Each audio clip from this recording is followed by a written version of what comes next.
Fireteam Dirty Bomb is Cold War's biggest team battle mode outside of Warzone. It's also the first time we've seen how some of Warzone's systems like crates, armor plates, and functional doors work in Cold War. Dirty Bomb is fun, it's also really rough around the edges, but that's what betas are for. Let's get into what's working and what's not working. Cold War Fireteam Dirty Bomb feels very similar to Warzone's Plunder mode. You roam around a large map collecting a resource, uranium in this case. You deposit it at a place, one of several bomb sites, where everyone else will be trying to deposit that same thing. So far, starting off similar to Plunder mode. Plunder uses cash instead of uranium, and the deposit timing works a little bit different. Dirty Bomb then further differs by using a smaller map, which is maybe about the size of one named area in Warzone, and has a much smaller player count, roughly 40 versus Plunder's 100 or more, and the fact that zones fill with radiation when bombs are set off. These differences are what's causing the largest issues in Dirty Bomb, mainly around pacing and how luck often matters more than skill. So Dirty Bomb packs 40 players onto a much smaller map than Warzone's Plunder mode, and that map continually shrinks. There are 5 bombs to start off with, but once a few of them detonate, all those players converge to just a few locations. Anyone who tries to arm those bombs are not just getting shot from all directions all the time and hit by powerful kill streaks, but because Dirty Bomb lets players parachute in anywhere on the map, they're also getting attacked from above. There really isn't a way to arm a bomb and then predict where you think the other teams will come from and plan some sort of clever way to stop them. It's just raining women and men from the sky all the time. That chaos can be fun for some people, maybe it's what you're looking for. It also means you're mostly running on luck though.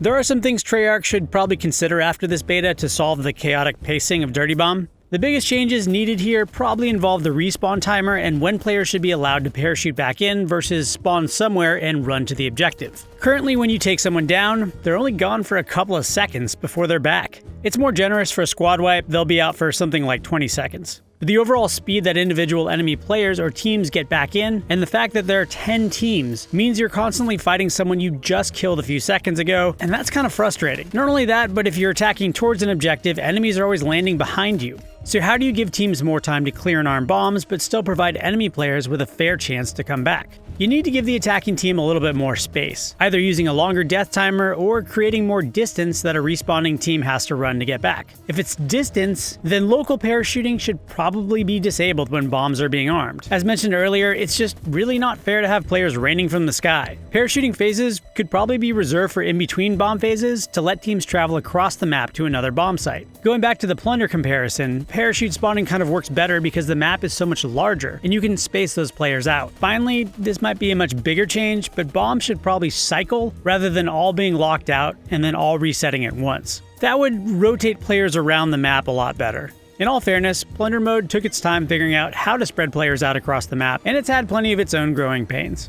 Not to be too negative here, let's dig into what's really working. Some things were kind of surprising. Dirty Bomb is experimenting with Warzone mechanics like an armor plate system, a ping system, doors that mostly work, crates with kill streaks inside, and even radiation zones that play a bit like the gas from Warzone. It's good because Cold War's asking Modern Warfare players to make the switch, and these systems will feel pretty familiar. Cold War can probably keep developing these ideas a bit further. For example, the ping is easy to miss. It needs a lot stronger audio-visual cue to make it more obvious. Players probably also need to communicate more things like they do in Warzone, like when you need armor. What else is good here? The 2 maps in Fireteam, they're pretty great. There's a mountain forest map set between 2 hills with lots of trees, and there's a snow-covered map set at a ski resort with lodges and all. Both maps cleverly use terrain to isolate bomb sites and are really fun to fight on. You'll have moments where you're taking out enemy teams fleeing irradiated parts of the map that feel straight out of Warzone. The maps also have a clever mix of sight lines. That means players can be effective with a wide range of loadouts. I've said this in previous videos comparing Modern Warfare to Cold War, but Cold War seems to be producing some slightly more creative locations like Armada and environments like the snow map. Even just having maps with different seasons is a leg up over Modern Warfare that's been stuck in what seems like spring for over a year now.